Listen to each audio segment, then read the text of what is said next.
Welcome to our lesson about applying a traction relation. We're picking up right where we left off in our previous tutorial.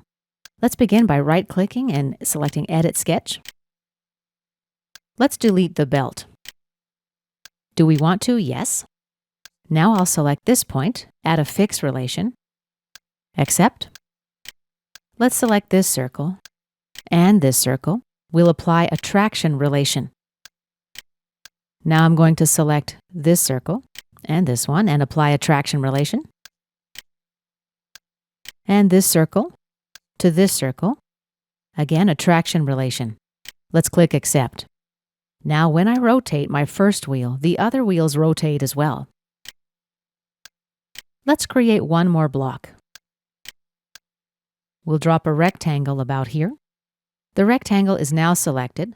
Let's click Make Block. And we'll accept. Now let's select this line and this circle and apply a traction relation. Accept. Now let's select this line and apply a horizontal relation. Accept. Okay, let's see how it works now. Now when I rotate the wheel, the block moves left to right. This concludes our lesson about applying a traction relation.